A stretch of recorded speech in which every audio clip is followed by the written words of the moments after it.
Alhamdulillahi Rabbil Alamin.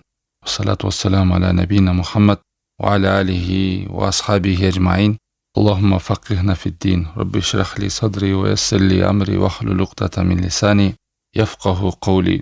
Allah'ım bizge qabul bolgon amal, qabul bolgon duа, adal rızkı nasip kıl. Үйрөнгөн билгендерибизди жакшылыгыбызга себеп кыл. Аллах Тааланын жардамы менен Ибн Кайым рахимахуллахнын Дарт жана Дава деген китебиндебиз.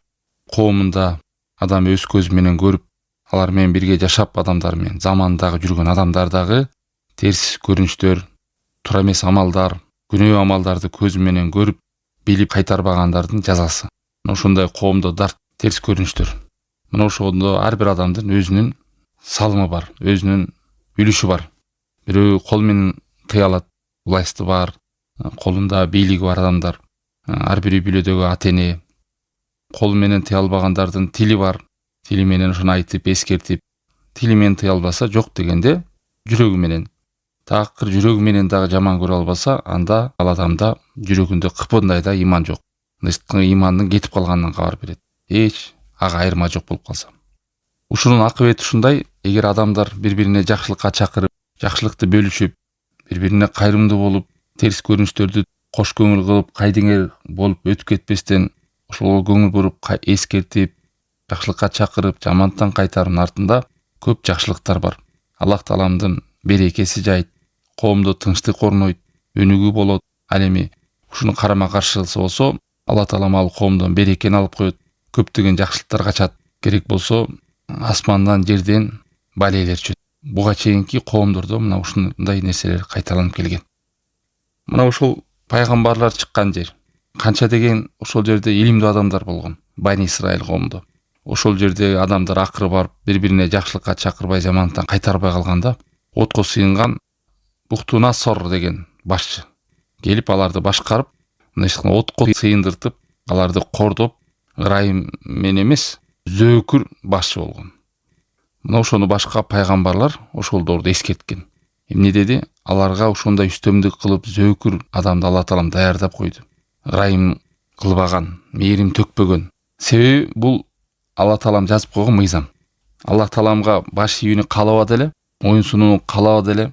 Алла Таалам аларды кор кылып, өзүнө окшогон махлукаттарга кул кылдырып койду. Өзүнө окшогон махлукаттарга эле кулдур кылбастан, Аллахты тааныбаган, отко сыйынган адамдарга кул кылып койду. Мына ошол кээ бир пайгамбарларды да кармап, отко сыйынгандардын башчылары сураган: сен мына пайгамбарым деп атасың, бирок менин коомуңду үстөмдүк кылып, мына мен башкарып атам, бул эмне себептен болду дегенде айтканда, күнөөлөрү көбөйүп кеткендигинен жана өздөрүнө зулум кылгандыгынан. Мына ушундай абалда аларга келип, башка эле Аллахтан башкага сыйынган нерселер адамдар келип үстөмдүк кылды. Андан кийинки асарда жана ошондой эле аларга баштарына Алла Таалам ушундай кыйынчылыктарды берип, жаш наристелер балагатка жетпей эле өтүп кеткен. Акыры барып аялдар төрөбөй калган. Жер бетинде кургакчылык каптаган. Мына ушундай көрүнүштөр болуп турган аларга. Малик ибн Динар Хикмат китептеринен окуганмын дейт. Мен падышалардын падышасымын. Падышалардын жүрөктөрү менин колумда. Ким мага моюн сунса, аларга ырайым кылып коем. Ким мага каршы чыкса, алардага жаза кылып коем. Падышаларды силер жамандап убара болбой эле койгула. Андан көрөк мага тобо кылгыла, мен алардын жүрөгүн силерге буруп коем деп, бул дагы мурунку асарлардан. Аллах Таалам бир коомго жакшылык кааласа, алардын жетекчилерин акылман адамдардан кылып коет. Сотторун адилеттүү, жумшак мүнөздүүлөрдөн, аларга ырайым көзү менен, адилеттин көзү менен карай турган кылып коет. Ал эми кайсы бир коомго Алла Таалам жамандыкты кааласа, жетекчилерин акылсыздардан, сотторун надандардан кылып коет, адилетсиздерден кылып коет. Мындайча айтканда, коомдогу адамдардын башына кептелген, башына түшкөн балелер өздөрүнүн колунан келип чыккан натыйжасынан. Алардын амалына жараша абал түзүлө берет деген сөз. Фудайл ибн Ияттан жеткен кабарда ушундай дейт: Аллах Таалам айрым пайгамбарларга вахий кылган. Эгер мени тааныган адам мага каршы чыкса, мындай чыкканда мусулман адам деп коюңуз. Мусулман адам Аллах Тааламга тоң моюндук кылып баш ийбеген болсо, анын үстүнө мени тааныбаган адамды үстөм кылам деген. Мындай чыккан капыр адам Аллахка сыйынбаган адам, напсисине кул болгон башка эле бир адамды мусулман адамдын үстүнө эмне кылып коет экен? Үстөмдүк кылып коем деген. Ошон үчүн мусулман адам дайыма карап жүрүш керек туугандар. Береке жоголуп аткан болсо, иштер жүрүшпөй аткан болсо, жүрөк кысылып аткан болсо, кайгапа келип аткан болсо, же болбосо кайсы бир үй бүлөдө баласы тоң моюндук кылып аткан болсо, же аялы тоң моюндук кылып аткан болсо, же балдары ырайымсыз болуп аткан болсо, же болбосо адамдардан үстөмдүктү көрүп аткан болсо, же бирөөлөргө алданып калып аткан болсо, кандай бир бале башында турган болсо, ошону жоюуну кааласа, адам өзүн эсеп кысапка кылып, башка мен бирөөлөргө кыянат кылып аткан жокмунбу, башкалардын акысын жеп аткан жокмунбу, Аллах менен мамилем кандай деп эсеп кысап кылыш керек. Эмнеге? Себеби Алла Тааланын мыйзамынан адамдын өзүнүн кылып келген амалына жараша абал түзүлө берет. Бизде деле кыргыздарда белгилүү айтылуу сөздөр бар. Мисалы, ата энеңе сый көргөзсөң, аны балаңан көрөсүң деп коет. Мисалы, кээ бир салаф солихиндер баласынан бир мерестикти, катуулукту, корустукту, оройлукту көргөндө, керек болсо сөздү сүйлөгөндө ата энеме жакшы мамиле кылдым эле го. Мындай болушу мүмкүн эмес. Бул убактылуу бир сыноого кайра кайтып келет деп жакшы күмөндө, жакшы ойдо болгон. Адамдын башына келе аткан нерселер ошол өзү жасаган күнөө, өзү жасаган зулумдун натыйжасынан келип чыга берет. Андан кийинки асарда керек болсо, мына сахаба табиндер ушундай бул мыйзамды жакшы түшүнгөн, минип жүргөн аты, же минип жүргөн эшеги кашаң болсо, ошону дагы өзүнөн көргөн. Эмне болду мага деп, кайсы жерде ката кылып атам, эмнеде күнөө кылып атам, менин алдымдагы кол астымдагылар мага баш ийбей жатат эмнеден деп. Аялым мүнөзү дагы корс болсо, же балдары, ошону адам не кылган? Өзүнөн көргөн. Аллах менен болгон мамилемди керек болуп атса, мен минип жүргөн атымдан билем деген. Андан кийинки асарда кыямат болбойт, качан жалганчы жетекчилер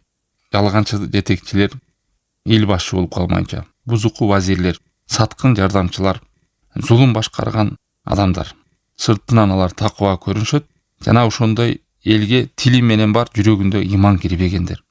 Сыртынан такыба көрүнүшөт, жүрөктөрү карышкырдын жүрөгү.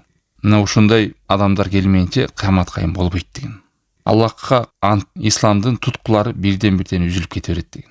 Ислам туткулары деген исламдагы эрежелер, тартиптер, шариаттагы маселелер, буйруктар, талаптар акырын-акырын аткарылбай коомго бузукулук таркай берет деген сөз. Аллах бир коомдун абалын, алардын өзгөртпөйт, качан алар өздөрүн өздөрү өзгөртмөйүнчө. Алмабыш, оозума түш деп, же болбосо эч амал кылбай, жакшы үмүт деп таштап кое берсе, антип адам өзгөрбөйт. Өзүңдү өзүң колго ал, тобо кыл, истигфар кыл, өзүңдү эсепте, акыбалыңды кара, мамилеңди кара, намазыңды кара деген сөз ушул.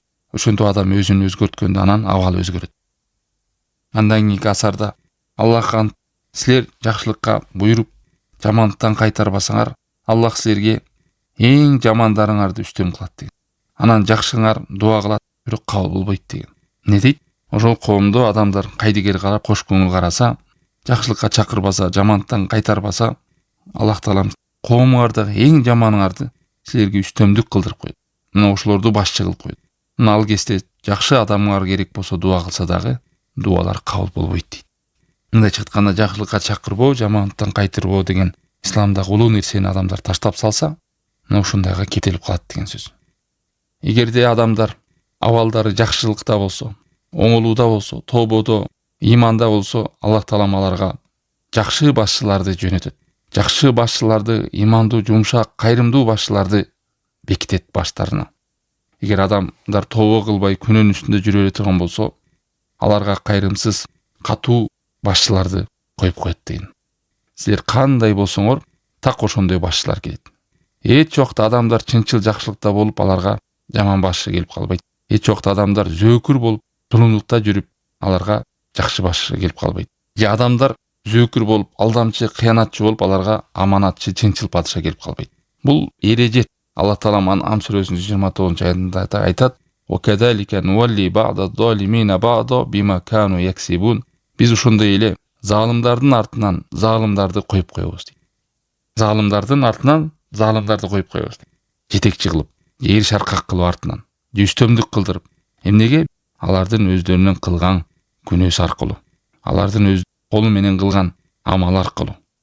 ырайымдуу, кайрымдуу, чынчыл башчылар келиши бул аларга болгон Аллах Тааламдын адамдарга болгон ырайымы экен. Ал эми адамдардын башчылары жеген, ичкен, кайрымсыз, катуу адамдар келсе, бул Аллах Тааламдын каары экен. Ошондуктан адамдар Аллахка жалынып жалбарып дуа кылып турушу керек, тообо кылыш керек, кайтыш керек. Мына өздөрүн оңдогондо башчылары да оңолот.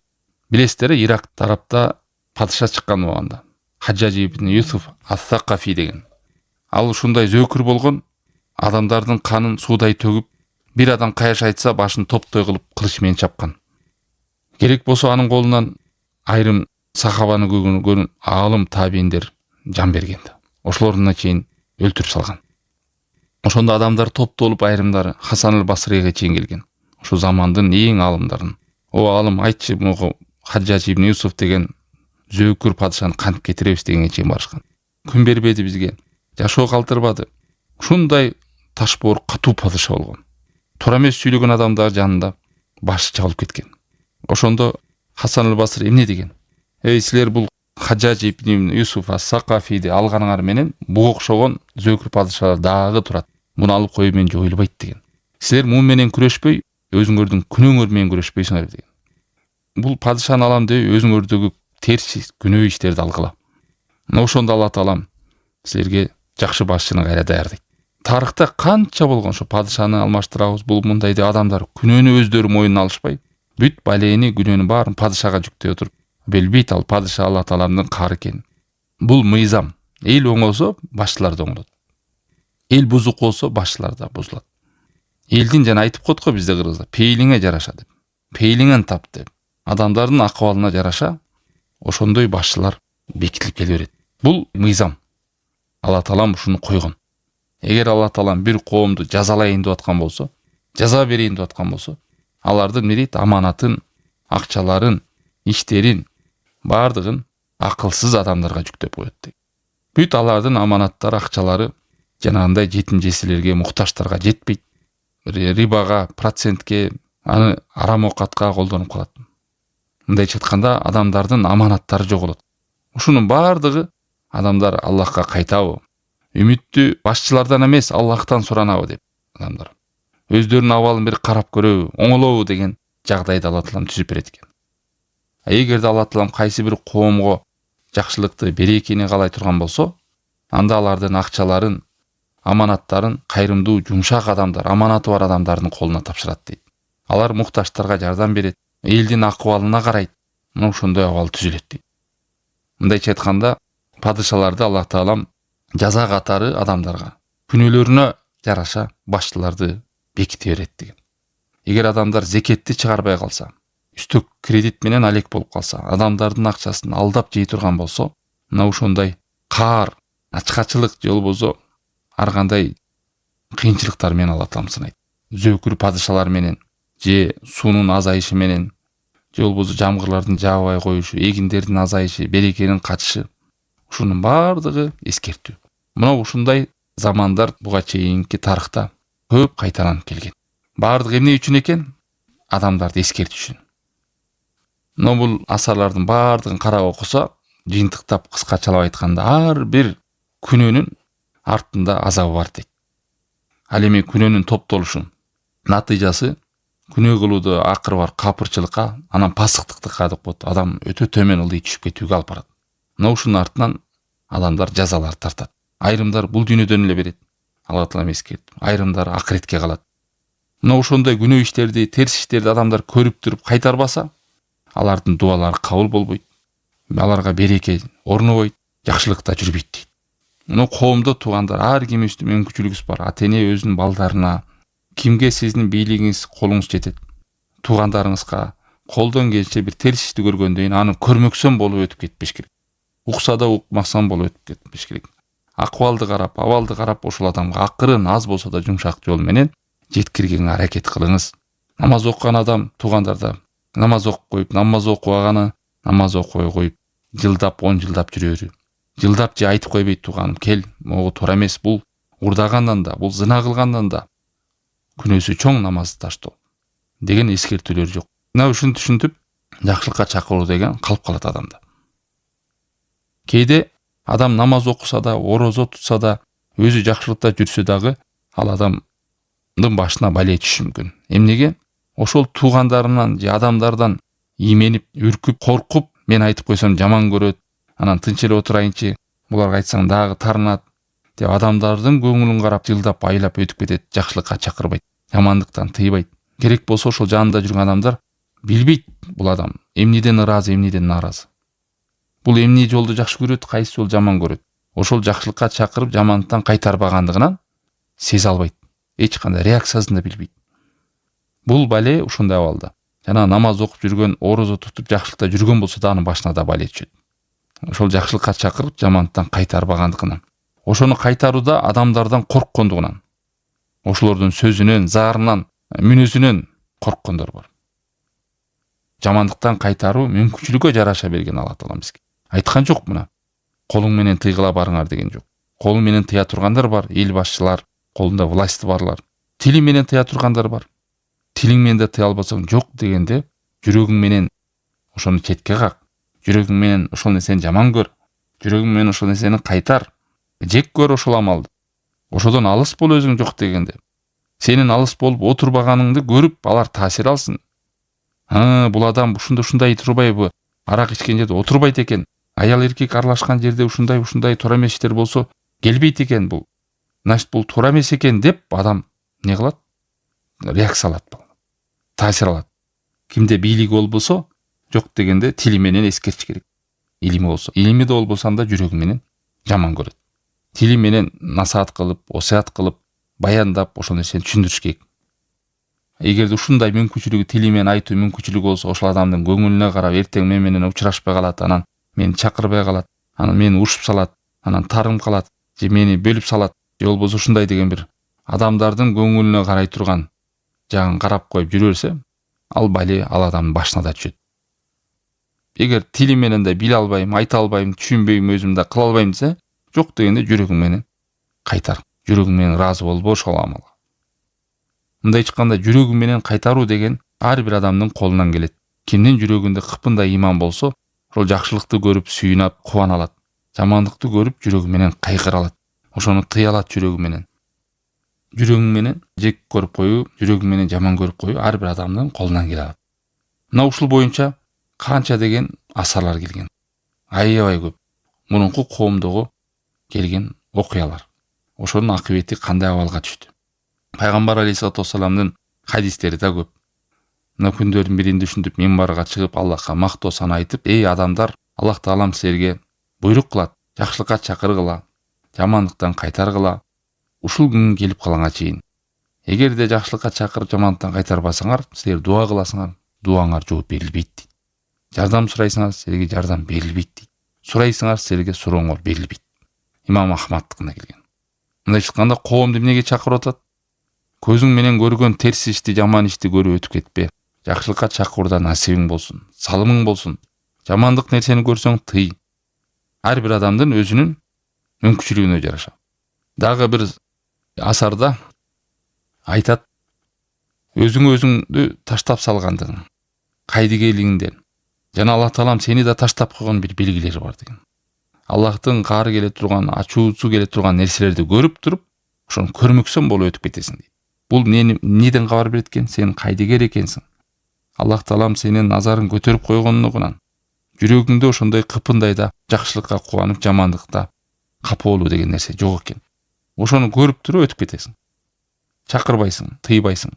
Мындай айтканда, пайда да зыян бере албай турган адамдардан корккондугунан. Жаңа жогоруда айттык го. Тим эле коеюнчу, дагы бир нерсени сүйлөп жүрбөсүн. Айтпай эле коеюнчу. Ошолордон айтсаң кайра жаман көрөт, түшүнбөйт экен деп. Сен андан нан сураган жоксуң, акча сураган жоксуң жаман көргөндө. Бул буйрук моюнда, милдеттен кутулуп коюш керек. Ошону бирок орой катуулук менен эмес, адамдын абалына карап, акыбалына карап, деңгээлине карап, сөзгө тартып, жакшылыкты сизден жакшылыкты каалап сүйлөшүп атканыңызды сезе билсин адам. Кээде адамдар главный айтып коюш керек экен деп, орой айтып салат. Ал адам жүрөгүн оорутуп салат. Ошо дааватта даанышмандык, жумшактык, илим менен, билим менен, акыбалга жараша адал адамды тартып, деңгээлине жараша жататпастан, үркүтпөстөн, коркутпастан акыры мамиле түзүп, балким кээ кайрымдуулук кылуу менен, кээбилерге жакшы сөз сүйлөө менен, ошентип аны 1-2 эмес, айрыкча жакын бір туугандарың, балдарың, үй бүлөң, туугандарың, дайыма көрүшкөн адамдарыңа, ошол сиздин окуп жүргөн намазыңыздан, ушул мусулманчылыкты аткарып жүрөт деп сырттан карап жүргөн адамдарга үлгү болушуңуз керек. Анан өзүңө бул жакшылыкта жүрүп өзүңө буйрубаган башкага кантип буйрубайт деген алар ушундай көз менен карайт.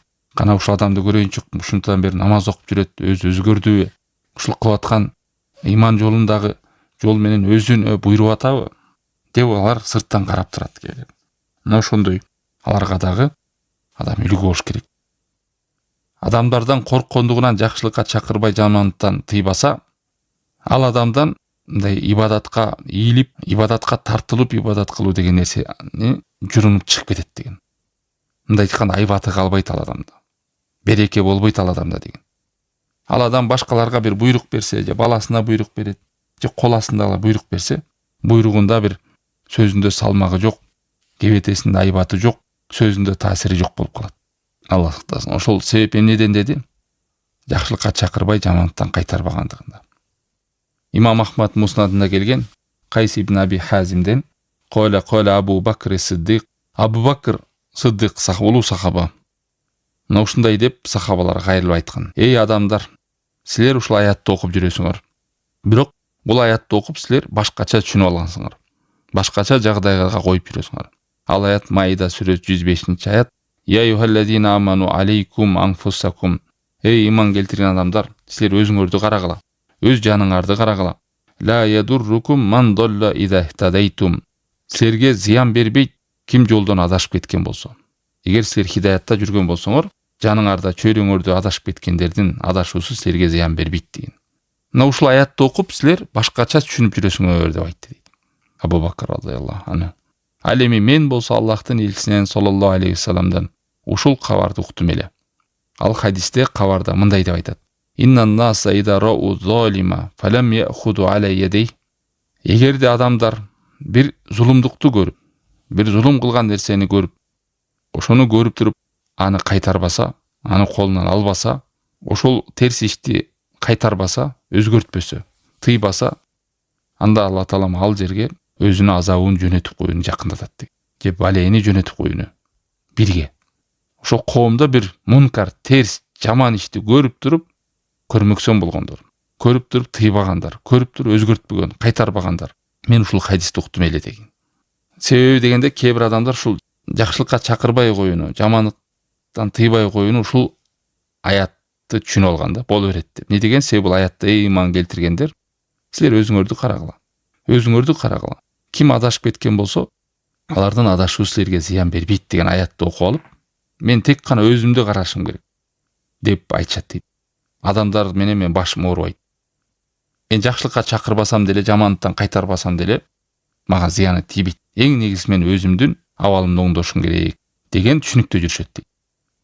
Кимде ким ушул аятты ушинтип түшүнүп алган болсо, анда бул аятты туура эмес түшүндү. Себеби аятта Аллах Таалам айткан эмес бирде. Жакшылыкка чакырбагыла, жамандыктан кайтарбагыла деп. Аятта айтты, силер өзүңөрдү оңдогула деди. Биринчи өзүңөрдү оңдогула деди. Мисалы өзүң намаз окубай туруп, кантип бирөөнү намаз оку деп чакырасың? Өзүң бир арактан тыйылбай туруп, кантип балаңа бирөө тууган аракты ичпегиле деп айта аласың? Силер адамдарга карабагыла. Мындай адамдардын баары эле бузулуп жүрөт го, адамдардын баары эле ушуну кылып жүрөт го деп өзүңдүн абалыңа ыраазы болбо. Бир алкаш адам айтат, арак ичип жүргөн, мен алкаш эмесмин го деп. Тамеки чегип жүргөн адам айтат, мен наркотик чеккен жокмун го деп. Ушинтип адамдарга карабагыла. Ар бир адам өзүнүн напсисин, жанын тазалаш керек, абалын оңдош керек. Бирок адамдар деле кылып атпайбы деп алданбаш керек. Ушул аяттын мааниси ушул, адамдарга карабагыла силер. Өзүңөрдү биринчи оңдогула. Адамдар деле күнөөдө жүрөт го деп, мен деле күнөөдө жүрө берейин дебе. Жакшылыкка чакырууну, жамандыктан кайтарууну таштабай, акыбалына жараша бул нерсени уланта берет. Себеби аятта айтты, эгер силер түз жолдо болсоңор, адам туура жолдо болду деп саналбайт, качанга чейин өзү жакшылыкка чакырып, жамандыктан кайтармайынча. Себеби жакшылыкка чакыруу, жамандыктан тыюу өзү ушул түз жолдо экенине толуктоочу нерселер. Адам билип алып өзү эле аткарып жүрө берсе, ал түз жолдо болуп калды деп саналбайт. Эгер түз жолдо болгондо башына бале келбейт эле. Аллахтын кары түшпөйт эле. Лаанатка калбайт эле муруккондор. Жакшылыкка чакырбай коюу өзү адашуу. Жамандыктан тыйбай коюу өзү адашуу. Кыскасы бул аятта жакшылыкка чакырып эле кой, жамандыктан тыйбай эле кой деген маани эмес. Бул аятта балким адамдар башка адамдардын амалын көрүп алданып калба деген сөз. Элдин баары эле азыр кредит алып атпайбы, кредитсиз жашаган адам барбы деп, элдин баары эле кылып атпайбы деп алардын элдин күнөөлөрүн карап өзүңдүн абалыңа ыраазы болуп жүрө бербе. Сен өзүң үчүн жооп бер, өзүңдү өзүң оңдо. Элдин баары тозокко кирип атат, мен деле кирейин дебейсиң да деген белгилейт. Адамдардын күнөөдө улантып атат, ушинтип эле жашап атат, мен да ошолордун агымына кошулуп алып жашай берейин дебе. Балким өзүңдү колго алып, тобо кылып, истигфар кылып, күнөөңдөн кайтып жакшылыкка түшүүгө өзүңдү өзүң кара. Ачыкка чыгып кеткен күнөөлөрдү көрсөң, мүмкүнчүлүгү жараша тыясың. Ал эми жашыруун болгон күнөөлөрдү тыйбайбыз. Себеби ким күнөөнү жашыруун кылса, өзүнүн башына тиет күнөөнүн балекети же таасири. Ал эми сыртка чыгарып кылганда ал өзүнө да тиет, башка айлана чөйрөсүнө да тиет. Ошон үчүн коркунучтуу күнөө сыртка чыгып, ачыкка чыгып, керек болсо ошол күнөөгө чакырып калганда, ошону именбей аткарып калганда, ал күнөө бардыгына тиет. Мурун мусулмандарда, айылдарда көрчүк, тамеки чеккен адам, намаз окуп аткан адамды көрүп калганда жашынып барып, алыс жакка барып чегип келчү. Көрүп эле жүрчүмүн да ушундайды. Арак ичкен адамдар болсо, элден жашынып барып көрүнбөй, эл катары дасторкондо отурбай, шүмшүйүп барып, туалеттин артына барып, же жана саскы сарайдын артына барып, эки-үчөө шүмүрөйүп, ошол жерде туруп арак ичишели, кошулбай. Качан адамдар бул нерсеге реакция кылбай калса, эл менен кошулуп, дасторкондо отуруп, не кылды, жанагы сууга аралаштырып, же болбосо суу ичип аткандай кылып, пиялары коюп, сасытып, ошол жерде ичип калышты. Жанындагы отургандар билип атса дагы арак ичип атканын унчукпай тылтыйып отурат да. Же аны менен отурбай туруп кетип калбайт. Же аларды жаман көрүп эскертип айтып койбойт. Мына ошондой кийим кирип уже тамекини оозуңа үйлөп чегип калат сенин. Керек болсо акырын барып сени кыйнагаңа барат. Иче бер да сен өзүңдүн сууң, мен арак ичип атам. Сени керек болсо акырын барып сен жанагы таттуу сууңду ичип тос сүйлө дегенге чейин алып барат. Мына бузук ээлерди тыйбасаң, кайтарбасаң кандай деңгээлге чыгат. Арак ичпесең да ошо ичкендин күнөөсүн аласың, ошол жерде чогуу отурган үчүн. Жанагы арактын 7-8ге жакын адам даалатка түшөт. Ошонун бири бирге отурган, алып келип берген, ортомчу болгон, ырсыңдап жанында күлүп, ошонун бузук ишин колдоп отурган, ошону менен кылганга эле барабар.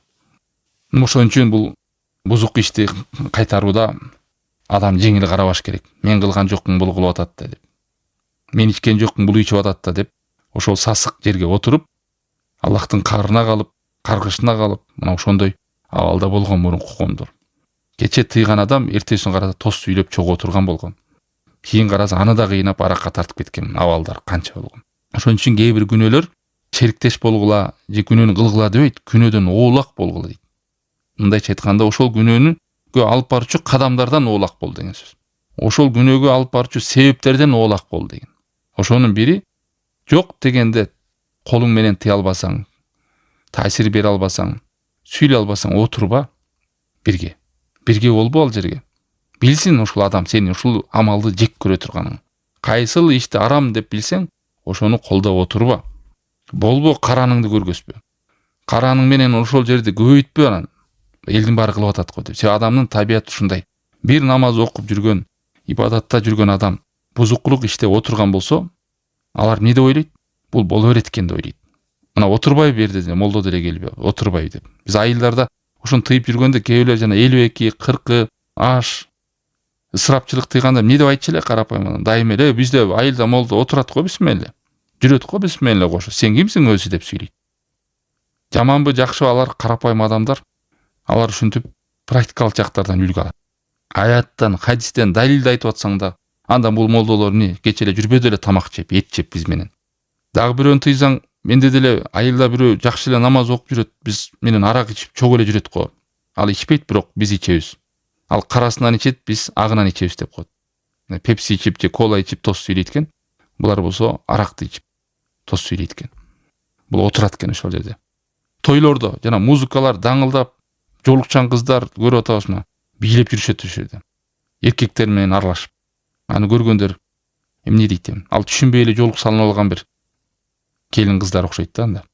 Эркек аял аралашып, никес жоктор менен кармалашып, даңылдаган музыкада чогуу отурушуп, ошол жерде жүргөндөр. Жок дегенде ошол адам жүрөгү менен жек көргөндө ал жерге барып отурбайт эле. Балекет тууган болсо да. акчабы берип кой, акчасыма белегин берип кой. Бүгүнкү күндө М-банк немелер дегени бар. Жаман көрбөйт, акчасын берип койсоң ыраазы эле болот ал тууган. Бирок арак ичкен жерде, эркек катын аралашып ошондой бузук болуп аткан жерде, музыка даңгылдап болуп аткан жерге отуруш, бул ошол абалга сен ыраазы экениңден кабар берет. Эгер алардын көңүлүнө карап отурсаң, Аллах Тааланын көңүлүнө карабайсыңбы? Аллах Таалам кайсы нерсени арам десе, адамдын көңүлү үчүн деп кимдин Аллах Тааланын карына түшкөн адамдар канча болгон. Мына ошондой ошентип барып мункар иш кайтат туугандар, ошентип жоголот. Мына мен эсимде канча жыл мурун бир туугандарыбыз менен мен урушуп кеткен да, талашып. Аналар айтканда айрымдар, ишенип кой, бул той араксыз өтпөйт деген. Так билем да сөзүм. Гарантия берем деген. Той деген араксыз өтүү деген мен түшүмө кирбейт деп айтышкан да айрымдар. Ушундай кесир сөз сүйлөгөн. Аллахтын жардамы менен мен да оозума салганда айттым, ишенип кой, арак менен өткөн тойго мен бутум да басып барбайт. Ушундай күн келет, Кудай буйрса. Араксыз тойлор кенен эле өтүп калат. Жашынакай эле араксыз эле той өтөт. Дегенде айрымдар каршы чыгып, акыл эсиң ордундабы, араксыз да той өтөбү деп мына 5-6 жыл мурун ушуну сүйлөгөн. Азыр алхамдулилла араксыз тойлор канча эле өтүп атпай жашынакай эле. Эми Кудайым буйрса ушинтип мусулман адамдар тыя берсе, реакция бере берсе, мына президентибиз 2 жыл мурун жарлык чыгарып, ысырапчылыкка каршы туруп, жана күнбөстөрдү эстеликтерди кылбагыла деп керек болсо указ чыгарып берди го. Көптөр ушул нерсени жакшы бөлүшүп, элдерге баяндаган жок, айткан жок. Жана ысырапкерчиликтерди жойгула. Мына жоюп барат, той деген ондон ары улабанбасын, мынча саат эле болсун деп. Эми жанага чек коюп атат ысырапкерчиликтерге. Ушунун баары кайтаруу, жамандыктан кайтаруу. Булар мына колу менен кайтарып атат эл башчыларыбыз. Буйрук менен. Эми биз болсо жок дегенде колуң менен кайтара албасаң, тилиң менен эскерт. Жок дегенде тилиң менен да билбейм, мен түшүнбөйм муну десең, анда барба, катышпа ал нерсеге, отурба чогуу. Көрсүн ошол эсен туура эмес экенин сен. Аны менен мамилең, тууганчылыгың үзүлүп калбайт. Колуң менен жардам бер. Башка күн бар. Акчалай жардам бер. Кыйынчылыктарына кайрылышып жардам бер колуңан келишинче. Ошо арак ичкен жеринде эркек аял аралашкан даңгылдаган музыканын жерге отурбай койсоң эле сен капа болуп калбайт сага. Мына ошондой туугандар. Аллах Таалам баарыбызга ийгилик, тауфик берсин. Билип көргөн нерселерибизди колубуздан келишинче тыюуга Аллах Таалам бизге тауфик, ийгилик берсин. Көрүп, билип туруп, бузук иштерге аралашып, сүйлөбөй, жүрөгүбүз менен да жаман көрбөй, билмексен болуп, укса да укмаксан болуп, көрсө да көрмөксөн болуп, мага баары бир деп жүрөрүңдөн Аллах Таалам сактасын бизди. Ва саллаллаху таала аля хайри халкихи ва аля алихи ва сахбихи ажмаин.